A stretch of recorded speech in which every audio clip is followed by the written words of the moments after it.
Thank you everyone for joining this first Friday seminar series of the Bureau of Economic Geology. And our speaker is here online, Dr. Ken Gillingham. And I will just give you a brief introduction of Dr. Ken Gillingham. He is an associate professor of economics at Yale University, and he also has appointments in the School of Environment, Department of Economics, and School of Management.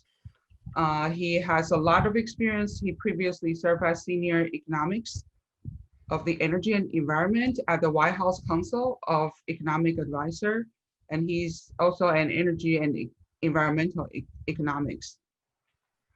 His research examines the adoption of new energy technologies, energy efficiency, quantitative policy, and program analysis and climate change policy. And he has published widely on consumer decisions in energy efficiency and renewable energy as well, on climate and energy policy. And he has publications in Science, Nature, PNAS, American Economic Journal, so on and so forth. And prior to joining Yale, he was also a Fulbright Fellow in New Zealand and a Fellow for Energy and Environment at the White House Council of Economic Advisors. And before this, he worked at the Resource for the Future and the Integrated Assessment Modeling Group at Pacific Northwest National University. And he got his PhD in Management Science and Engineering and Economics, as well as master degrees in Statistics and Management Science and Engineering from the Stanford University. And he did his undergrad at the Damarsh University in Economics and Environmental Studies. So with this, I will turn the stage to Ken. Thank you so much for the kind introduction, Lucy, and thank you for this invitation to give this talk. This will be fun, as I was in our discussion a moment ago saying this might be a slightly different audience than I often talk to, but this talk should hopefully be of interest to quite a broad audience. I want to mention up front that I'm more than happy to take questions both along the way, either through chat or if it's a pressing quick question and you want to get it in, I'm open to you chiming in immediately. And I can adjust accordingly, but I'll also save some time at the end. I don't anticipate using the full time unless there are lots of questions, but there easily could be, and I would love that conversation as well. This is work on something that's quite pressing right now, quite timely. It's about the short run and long run effects of COVID-19 on energy and the environment.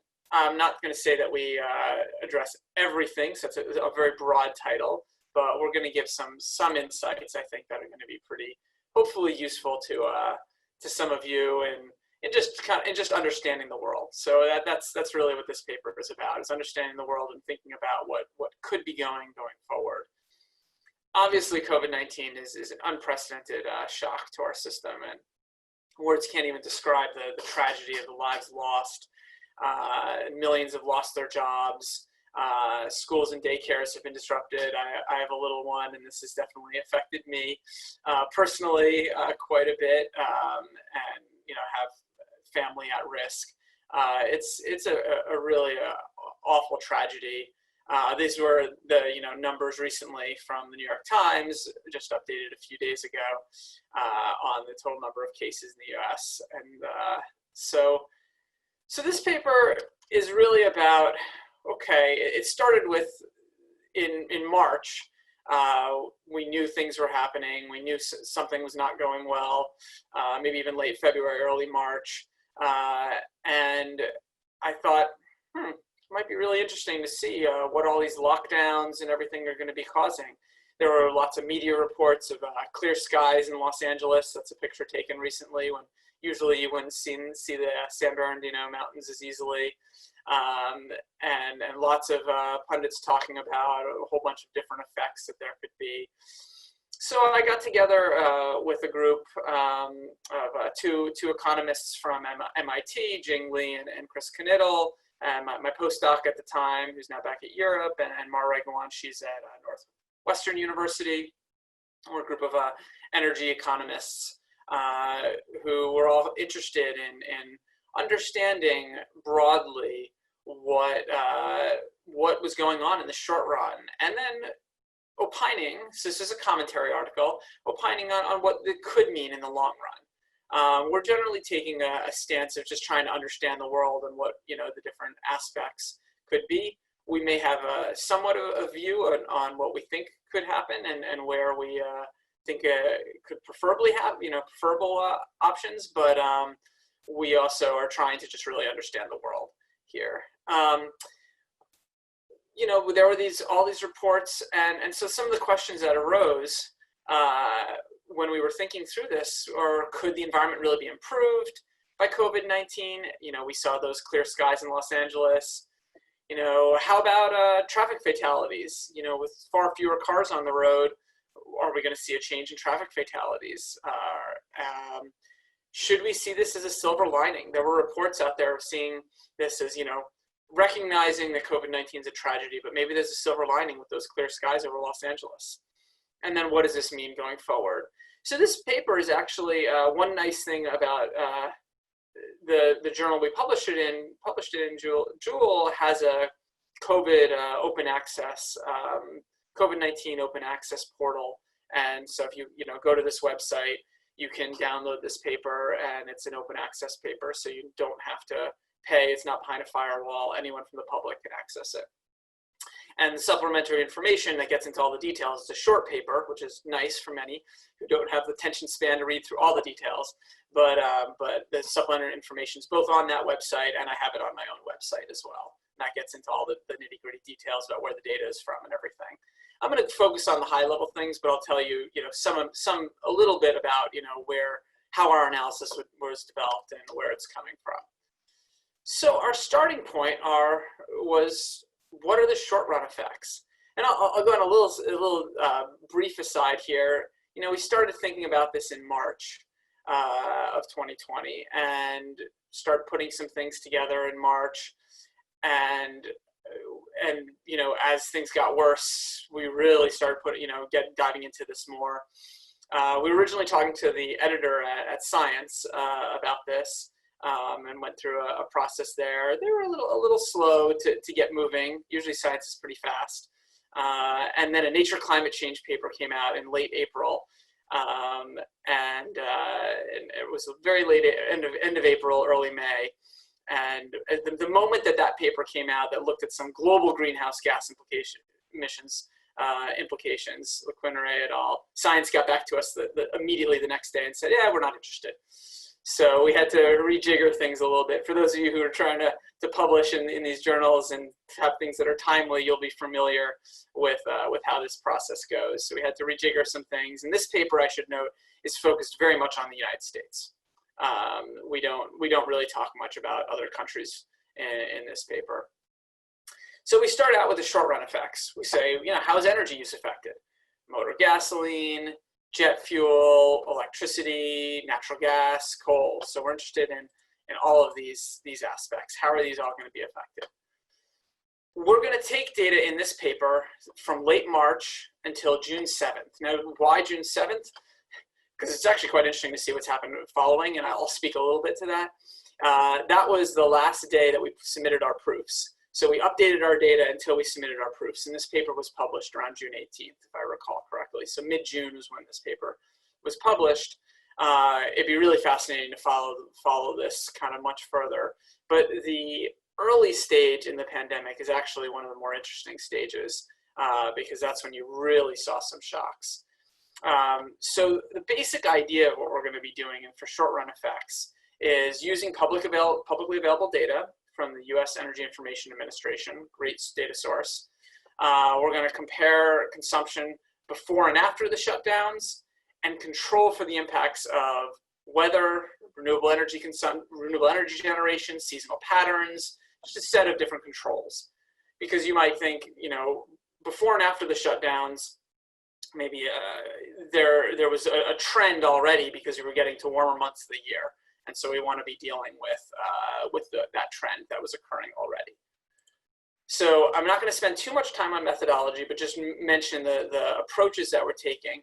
Conceptually, what we're doing is as simple as what I said here. We're just basically looking at consumption, looking at the use of energy before, looking at the use of energy after the shutdowns, and comparing those two, but controlling for different trends in weather and other things. And that's really what this is going to be doing here. So we'll use a global polynomial regression.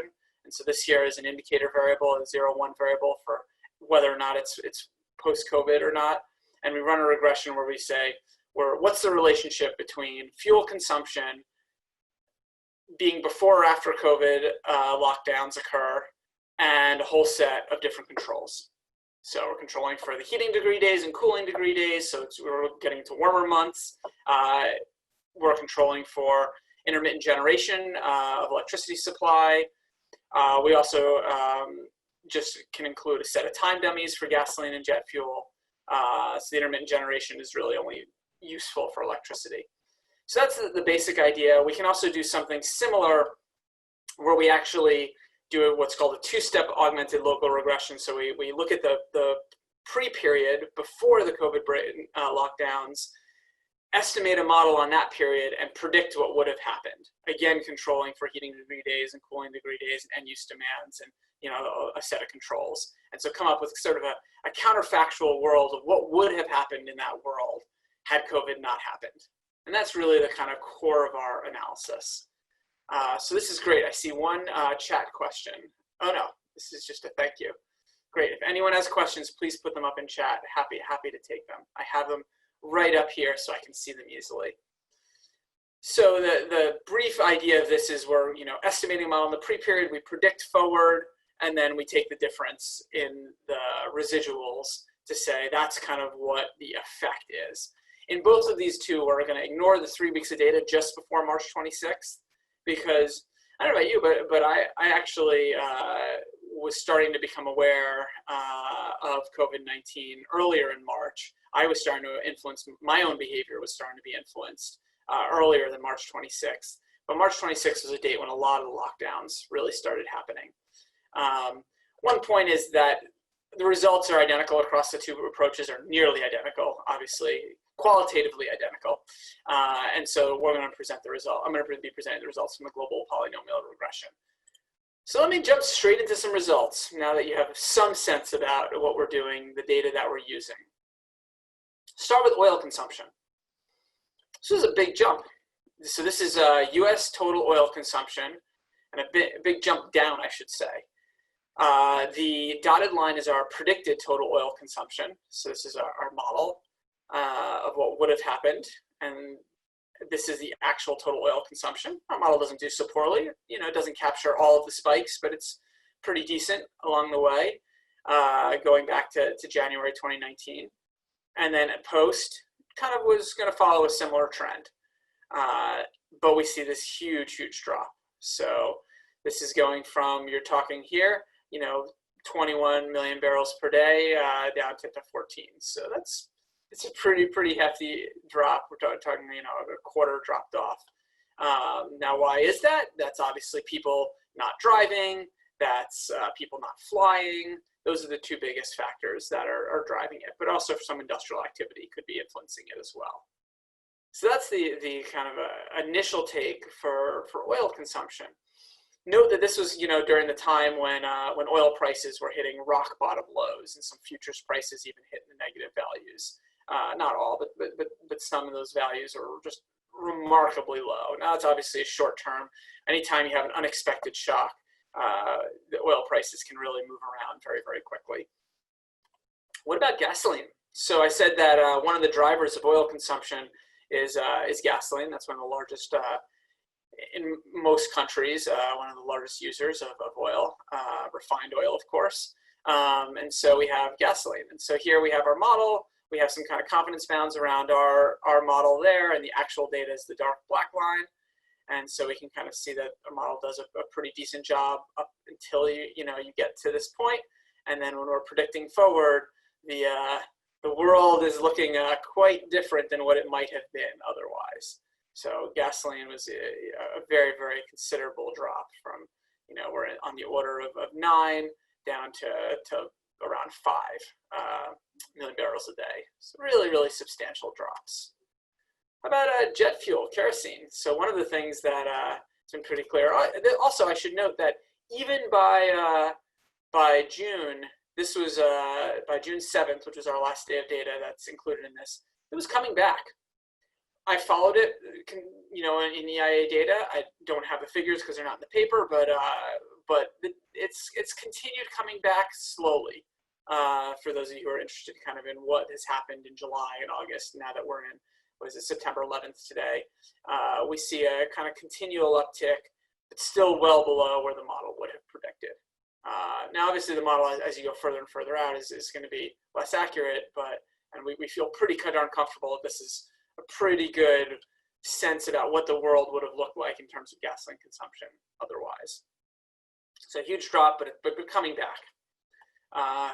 Jet fuel, on the other hand, dropped, stayed down, came back a little bit, but it's still well below. So that gives a really good sense about, U.S. jet fuel consumption, millions of barrels a day. Now, obviously, these numbers are much smaller, commensurate with the fact that much less jet fuel overall is being used in gasoline. It's a larger market for gasoline than jet fuel. But this is really a huge decline, from almost 2 down to 0.5. And so we saw very dramatic declines in jet fuel consumption. What about electricity? So electricity was interesting. Because in electricity, you have people staying home more often and not going in.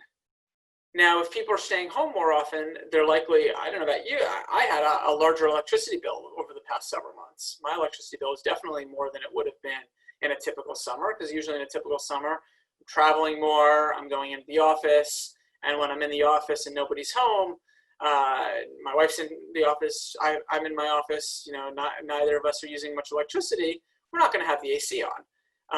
And so we've actually been spending more money on electricity at home than I think we've ever have before. Now, of course, that's countered by the fact that many commercial buildings are going to keep their temperature higher in the summer than they might have otherwise. Many industrial activities are down. So what did we see? We saw predicted electricity demand. This includes all demand from all electricity sources, was kind of all along here. And then the predicted stays a little above, but there's not a dramatic decline. Now, diving in on this a little bit, I don't have slides for it, but, and actually, yeah, so first of all, it comes back. So, and looking at the summer, it actually was kind of right around what the actual and predicted are. But what's happened is a reallocation of who's using electricity, which is pretty interesting. When you look at, there are kind of regional reports that you can look at. So regions or areas that have very high percentages of residential, so a utility that's almost entirely in suburban areas, for example, where people commute in, would tend to see increased electricity consumption. And there are data that support that. Whereas areas in more commercial centers, downtown Manhattan, probably downtown Austin too, would be more likely to see a decline in electricity demand, and we actually do see that. So that was a pretty interesting finding. Now, the next step is, okay, electricity demand is the end use, but electricity supplied based on a whole variety of different feedstocks, right? And so this here on this side is gas-fired electricity generation, and here's coal-fired electricity generation. And so interestingly, electricity demand drop primarily hit natural gas. And why is that? So one of the main reasons is that much of coal-fired electricity generation is baseload generation. It makes sense to run it all the time. And so while we've seen an overall trend downward in coal-fired electricity generation over the past year, and that's actually a long secular trend over the past few years, largely driven by lower natural gas prices, maybe somewhat by regulation as well. People who break it down into decompositions show it's primarily being driven by very low natural gas prices. We'll note that the remaining coal plants that are on tend to run all the time. So they're barely affected. Maybe there's arguably no difference. And so the effect tends to actually be hitting some of the natural gas plants. These are plants that tend to be the marginal generator, the ones that are the first to turn up when you use a little bit more power, or the first to turn down when you use a little bit less power. So that's actually what we've seen, which is, I thought was quite interesting. The notable fact, of course, is that it's returning to normal.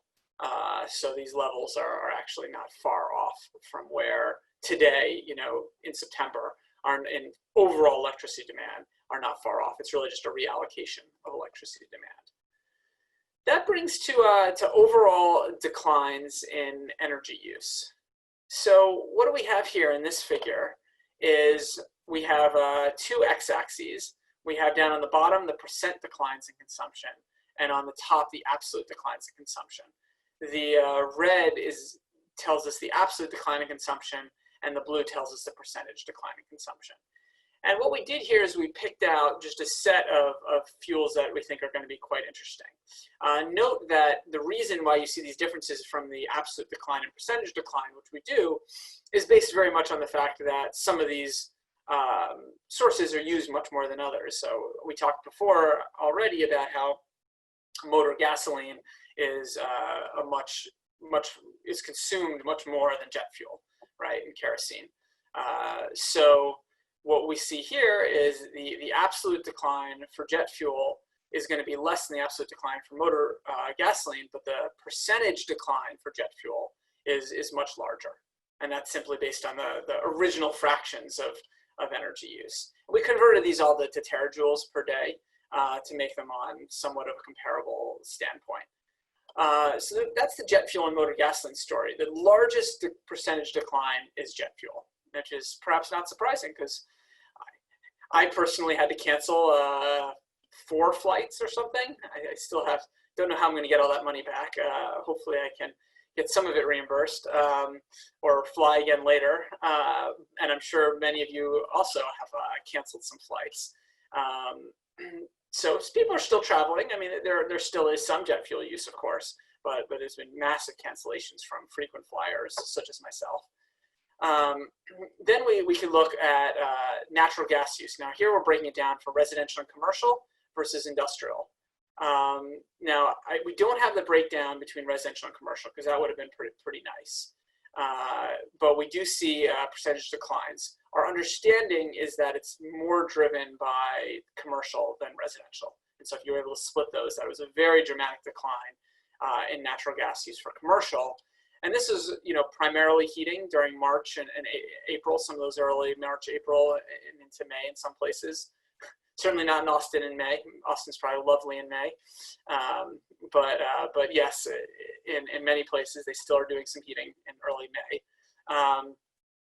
And so, what we see here is these declines, larger declines in natural gas use for residential, commercial, than industrial. We can look at total electricity demand down here, and then we split it into gas-fired and coal-fired here. And we see here what we saw in the previous figure, which is a larger decline, percentage decline in gas-fired electricity than coal-fired electricity. But much more modest declines in overall electricity demand than transportation. So commensurate with this fact that that's the sort of a reallocation going on with electricity demand. So I still don't see any questions, but really feel free to add in questions over chat, and would love to take them. So let me move next to, and one thing to note, these are the estimates that cover March 26th through June 7th. This was kind of the heart of the lockdown time, and really is when things were locked down the most. This corresponded to a 15% decline in CO2 emissions. So these are the same energy use numbers, just converted into megatons of million metric tons of CO2 per day.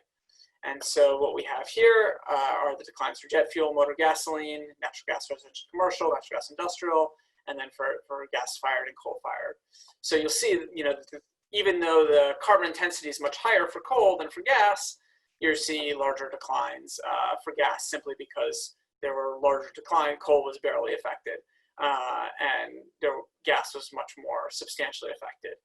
Again, the differences between the absolute declines and percentage declines relate very much to kind of initial use. And I added these two figures to just give you a sense of EPA's numbers. These are numbers for 2017 based on a report in 2019 by the EPA.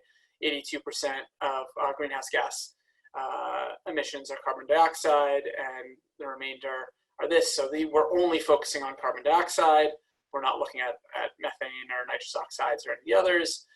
Where they come from, transportation's about 30%, electric power is just under 30%, and then it's kind of broken up otherwise. And so this gives you a sense about where these emissions come from and why some of the declines are larger in some sectors than others. But really what we've seen is transportation is the big one. People are scared. People don't fly. Don't drive as much. Now in the long run, that could change, of course. So great, I do have a question from Ramon.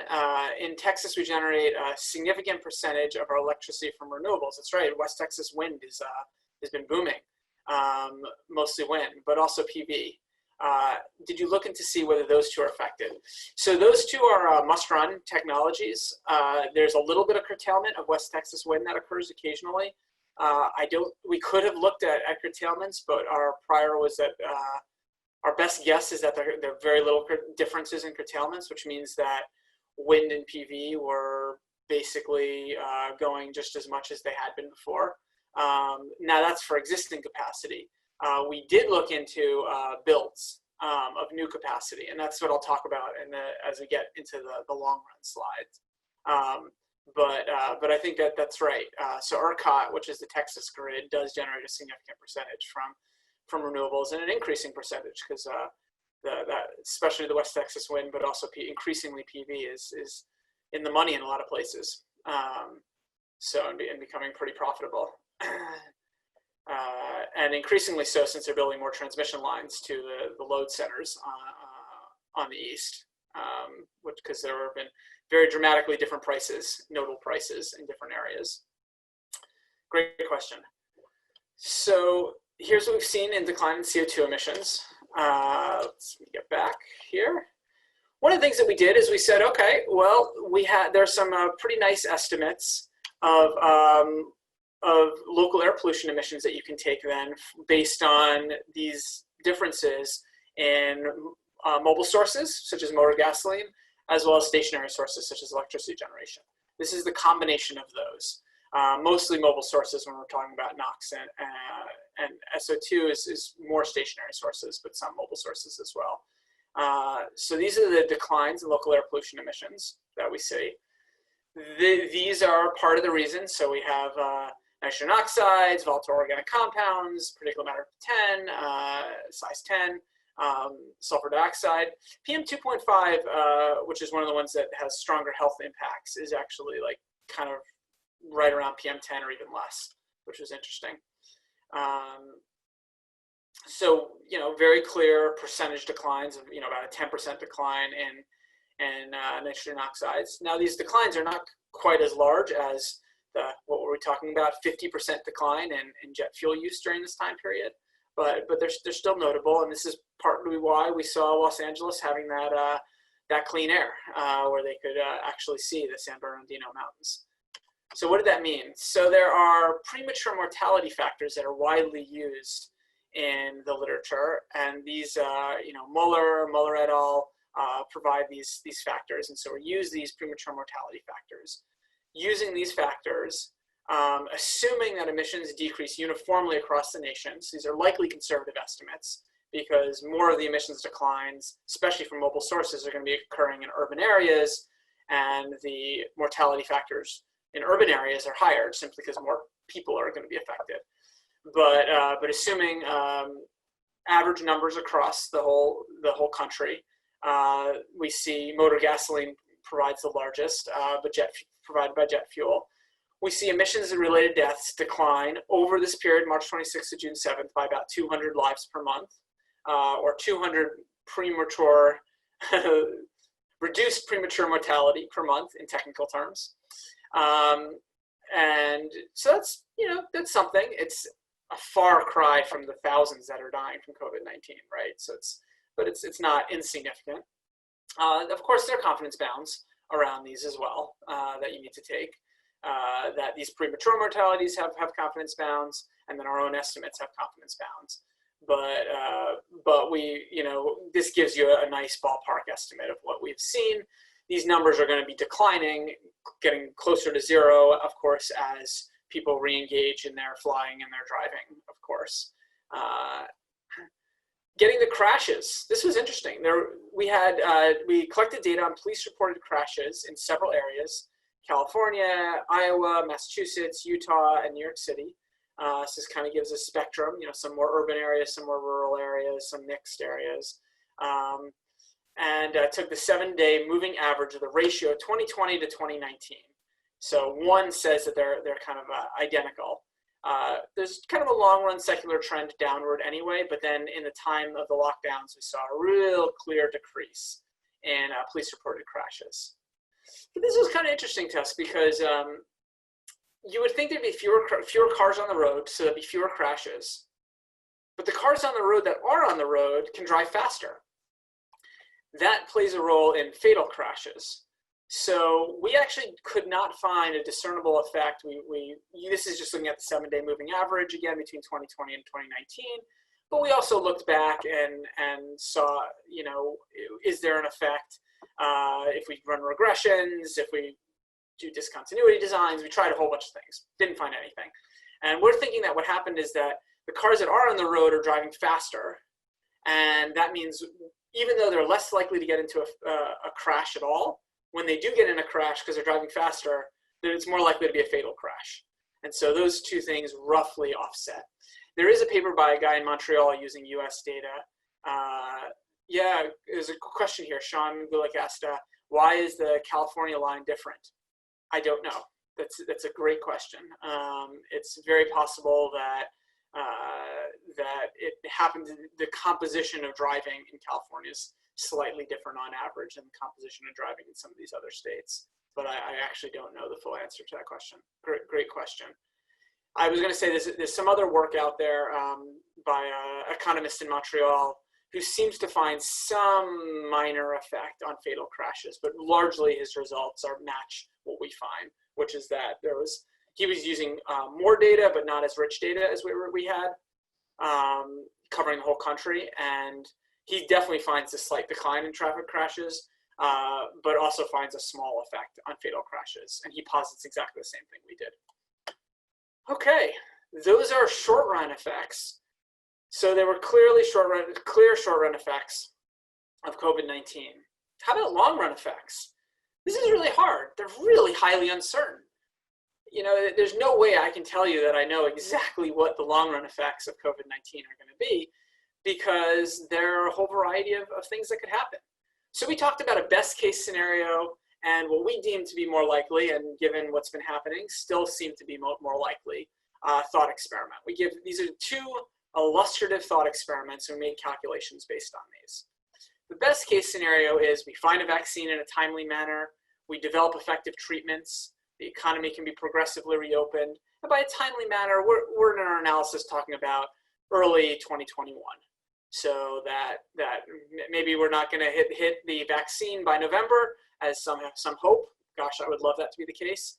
But we're talking early 2021. We have some vaccines that are well vetted, that we feel comfortable with, that really help us come forward, and the economy can be progressively reopened. That'd be amazing. That would be really wonderful for the world if that happened. That's the best case.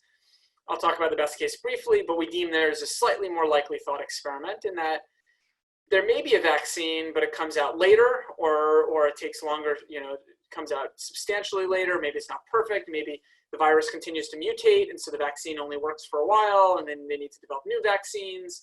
There are continued flare-ups. There are far-reaching longer-term effects. Sadly, many more deaths, deeper disruptions.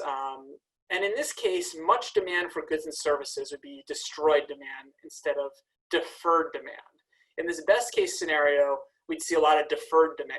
So basically, once everyone has this vaccine, boy, we'd be in a case where this is fantastic. We can go and do all these trips we wanted to do. The demand for flying would be probably more than it had ever been, is my guess, because people really want to go to those islands and beautiful places that they like going to, islands or mountains or who knows where.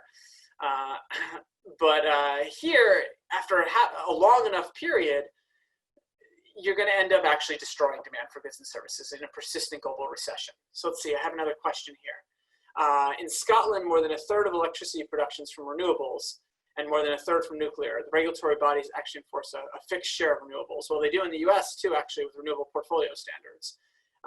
Enforce might be a little strong, but many, something like 30 or 40 states have renewable portfolio standards in the US. So do I think the question here is, do I think the role of regulators is becoming more important in managing the emissions? That's a really great question. That's a broader question. I think that's probably true, that regulators are becoming more engaged around the world. That's not even just a US question. Let's just say, what have we observed around the world? I would say around the world, we have watched regulators become more involved in managing emissions. I think that's pretty much managing greenhouse gas emissions. I think that's pretty easy to say that that's certainly the case. Not in all countries, not in all places. There are many developing countries that are taking a softer touch on it because they're trying to develop. There are a variety of ways of thinking about it, but I think that is the case. The regulators, getting back to the U.S., the role of regulators is more important in managing the emissions. I think that's probably the case. I don't know if there's a major difference between 5 years ago than now, but I think they're certainly involved in this. This could change more going forward. Great question. Okay, so I have these two thought experiments, best case and a more likely one. Sadly, I would love to be proven wrong. I really would love to be proven wrong and have us bring to this best case thought experiment. So suppose we're in this best case scenario. We have this COVID-19 vaccine. The demand for goods and services will just be deferred. There's going to be a rebound of demand. People are going to want to fly again. People are going to want to take these trips to the beautiful lakes or beautiful mountains or wherever they like going to see their friends, to see, all of these things. I'm sure actually seeing friends will be a big part of it. Overall energy using habits will return largely to the existing trend. There'll be only a temporary reduction in emissions. And you know what, the sooner that this best case scenario happens, the more likely that they'll return to the existing trend. People will view this as a blip, and people will not view this as something that is going to really change their overall behavior. On the other side, they're also, there's going to be behavior returning normal. People are going to be happier with a lot of their behavior returning normal. There's also going to be continued investment in green technologies, including renewables. And so this gets back to, has there been a slowdown in investment in renewables? Many of the projects, so we've looked kind of around the country, wind and solar were growing at 10.5% in 2019. Most of the projects that were very far along have continued moving forward through the pandemic. And this trend, so the pandemic could be basically a blip, and this trend would continue. And this is driven by economics largely, but also by regulatory policy. So wind and solar prices are coming way down, but a lot of states also have renewable portfolio standards, which are implicit subsidies, as well as there's a production tax credit, investment tax credit, which are ramping down, but they still exist. And so those kind of are all going to kind of keep the momentum going forward with wind and solar. Also, the trend towards electric vehicles and other green technologies would very likely continue. Looking around the country, what have we seen? We've seen that there has been a bit of a slowdown in the earlier pipeline projects, if that makes sense. So what I'm saying here is that projects that are far in the pipeline, they're already, they've signed all the contracts, they have their permitting, they're moving forward. They're still doing construction. The financing's been acquired. For these earlier stage projects, there's just been sort of a pause. Like, whoa, hold on, let's see how things are going to look. Let's see what demand is going to look like. Let's see our best guess about what prices are going to be. Uncertainty leads to a slowdown in everything, and including in wind and solar development. So that is something that we've absolutely seen. Of course, we've also seen a huge pause in drilling of new oil wells, drilling of new gas wells. So there's been, this uncertainty plays out throughout the energy sector more broadly.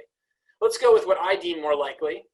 And you can tell me I'm wrong. I'd love to hear that, but I'd love to be proven wrong. More likely, the demand for goods and services will be destroyed. These short-term emissions reductions will continue.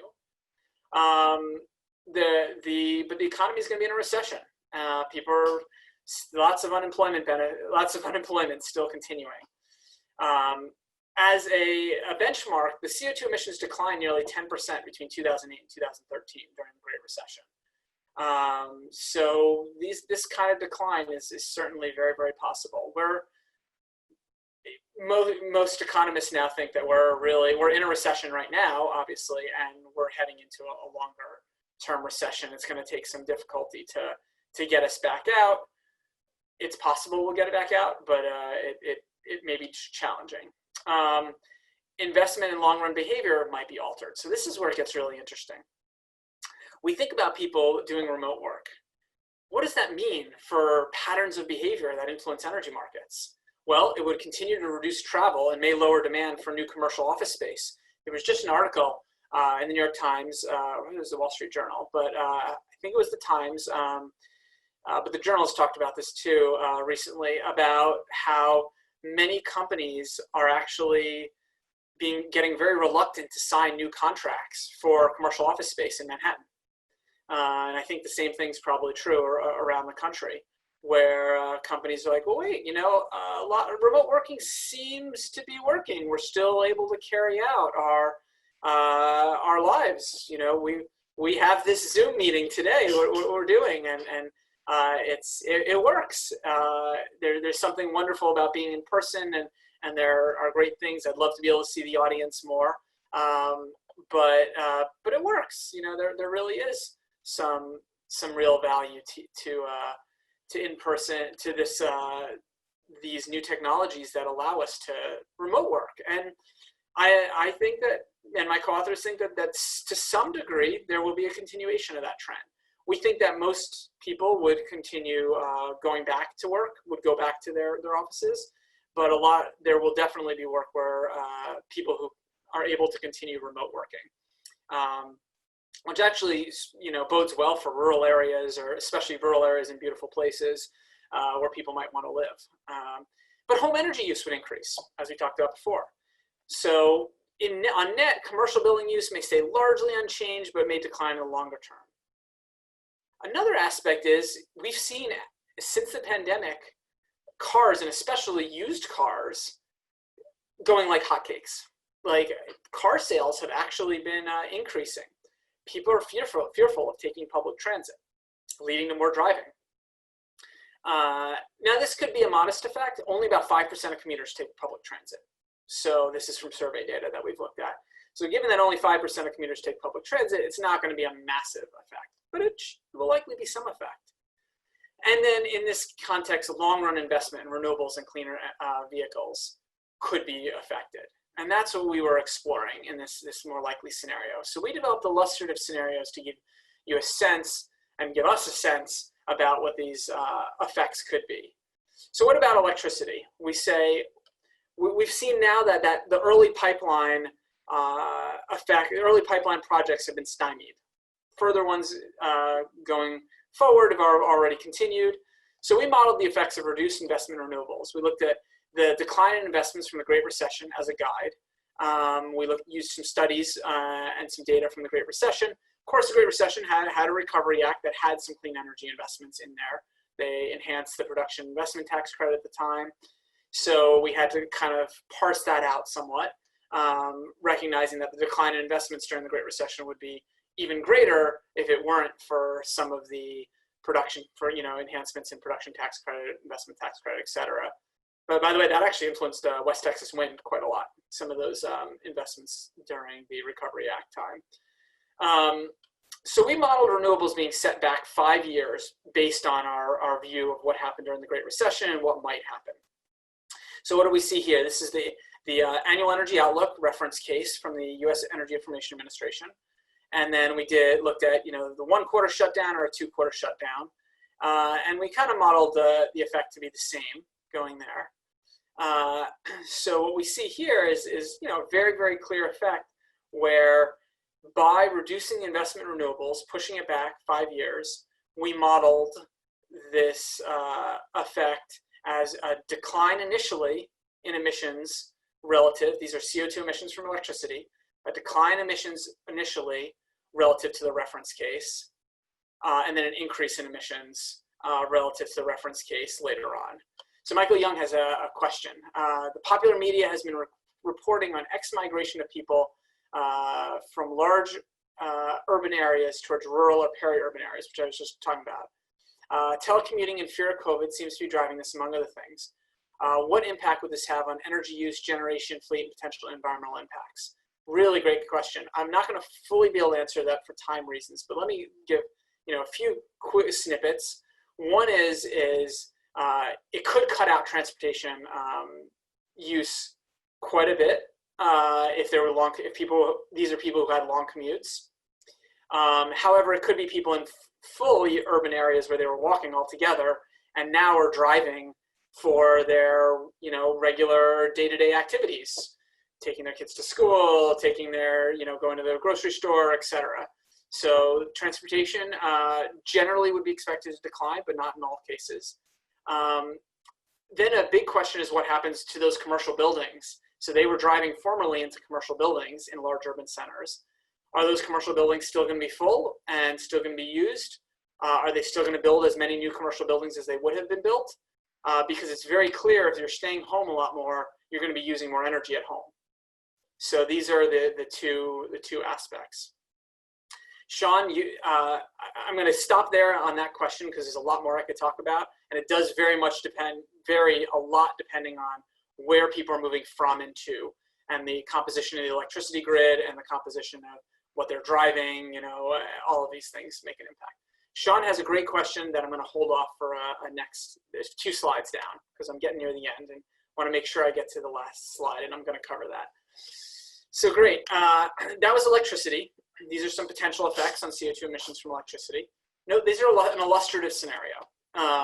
Another illustrative scenario are the effects of CO2 emissions from light-duty vehicles. What might happen here?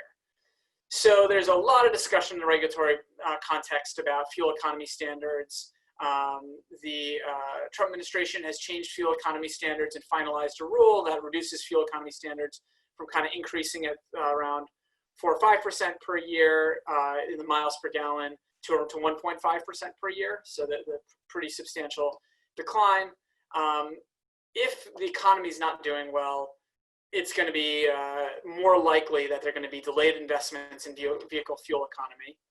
Most of the automakers so far have said that they, and I've just been reading articles about this all the time, have said that they actually still plan on investing the millions and millions of dollars that they're investing in electric vehicles, which is a huge thing. They're investing millions of dollars in electric vehicles, actually billions when you look at the whole industry. But we anticipate this could, first of all, slow the uptake of new cars if we're in a deeper recession. Even though I said used cars were going like hotcakes, new car sales have been kind of flat. But we do definitely see some changes when we're in a recession. New car sales tend to drop when we're in a recession. And there's less pressure usually in the regulatory sphere to increase fuel economy standards during times when we're in a recession. That may or may not be true. This is an illustrative scenario. So our scenario is basically saying, what if people buy fewer new electric vehicles? What if people, the automakers are not expected to meet standards? So what does that mean for the light duty fleet? We see this decline, this very rapid decline that we saw initially, and then some increase. So what do these mean in the long run? These would mean that there's no silver lining from COVID-19. These delays would lead to an additional 2,500 million metric tons of CO2 from 2020 to 2035. So that does lead to additional air pollutants, of course, which sums up to 7,500 premature deaths from 2020 to 2035.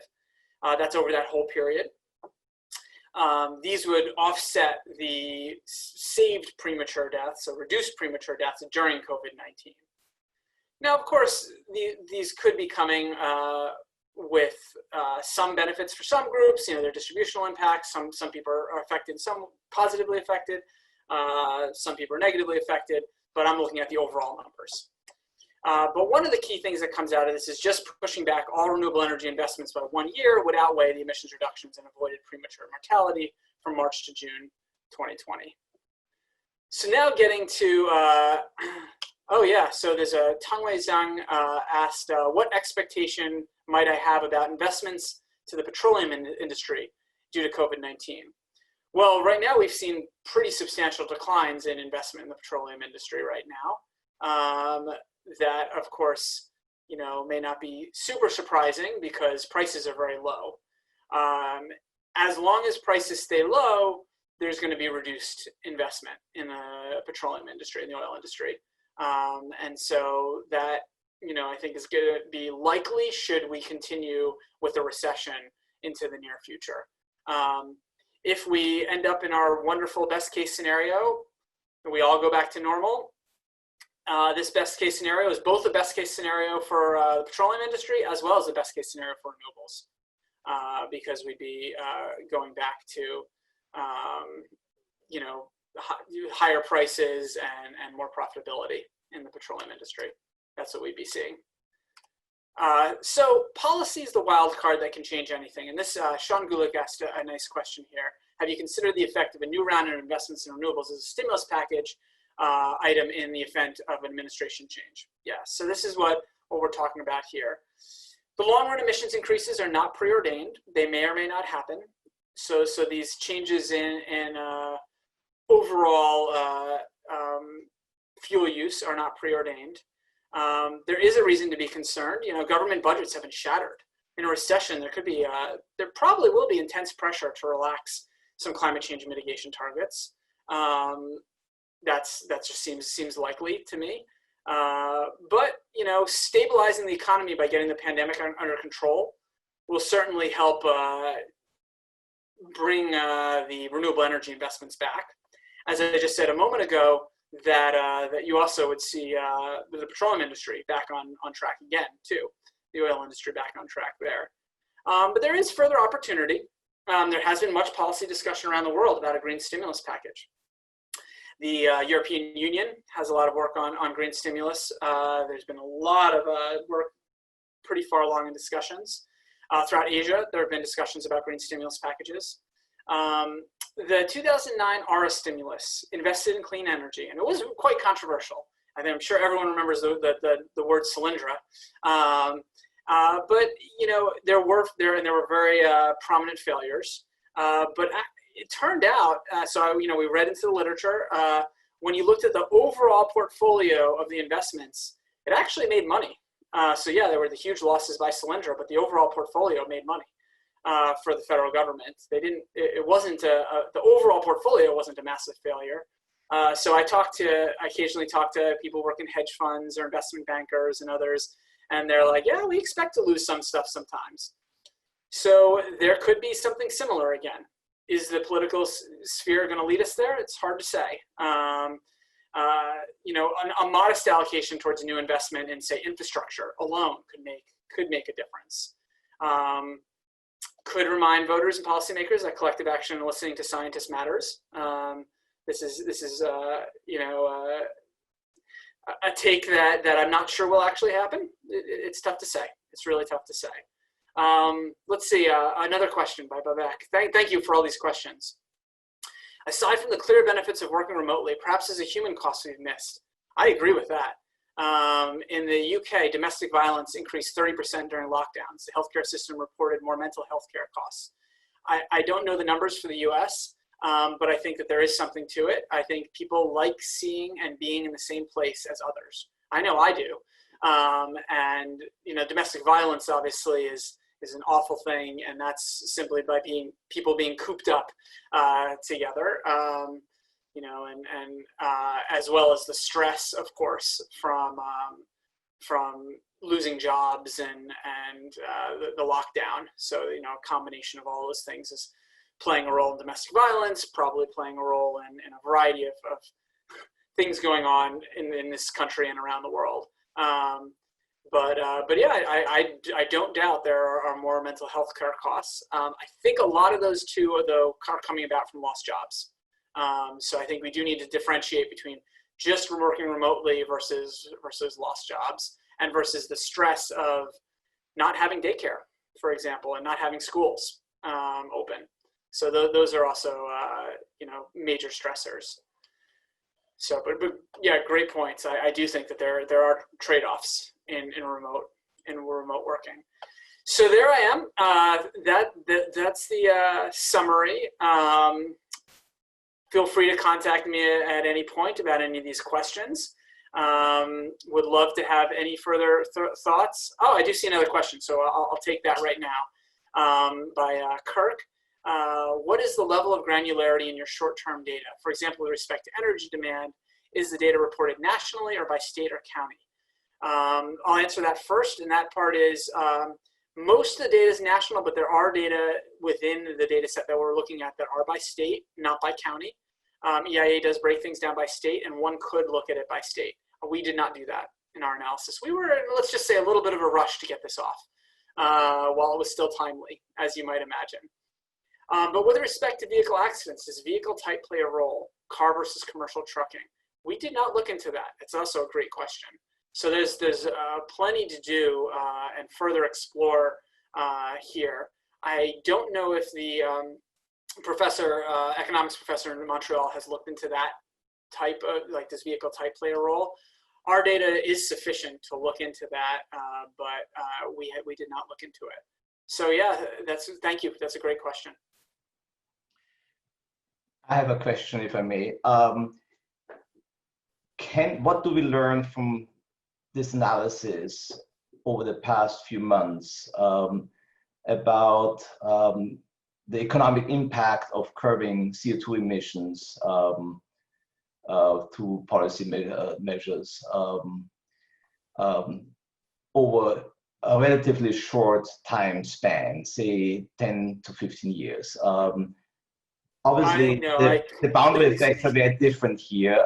The economic impact is because of a pandemic, and the CO2 reductions are the outcome of that. So it would be the reverse to a certain extent. But what can we take away from this, if anything? Great question. Great question. And we talk about this a little bit in our paper. One of the things is that this is a very, very expensive CO2 emissions reduction strategy. We would not I would never advise a policymaker, if they want to say they want to reduce CO2 emissions, I would never advise them going about it this way. This is got to be one of the most expensive, and first of all, transportation sectors are more expensive sector to decarbonize initially from the start. It's much cheaper to decarbonize electricity. That's just very, very clear, because you can first switch to natural gas, and then you have low cost renewables quickly coming on. And so those kind of also work together as well, because intermittency, natural gas turns on when the renewables turn down, right? So there are very clear ways to decarbonize electricity. It's hard to decarbonize transportation, and we see most of everything happening in transportation, and it's also happening in a structural way that is just completely not the way you would ever want to really decarbonize. If you wanted to reduce emissions, you'd want to pick the lowest cost thing first and do the lowest cost thing first, and then go on to the more expensive options. Whereas this is picking very expensive options first and doing those. So I think that it does tell us something about how this is one way to decarbonize, but it also tells us how expensive it is to try and decarbonize this way.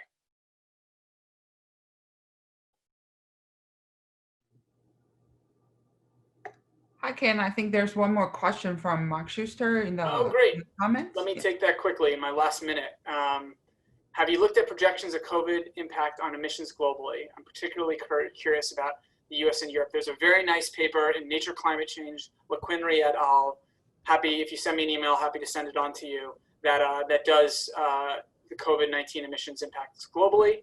And that paper, largely, we did a more careful job for the US than they did, but they have a global scope. and our numbers are largely similar to theirs for the US. So, but I think they did a good job overall, and they're saying 18% globally during the time frame that they looked at. It'd be less now, of course. All right, thank you, Ken. I think we're at 1 hour time, and I know you have a workshop coming up. So thank you, and thank you everyone in the attendance for a lot of interaction and interesting questions. We appreciate that very much, and we hope to see you next week. Great, thank you so much. Thank you, Paul.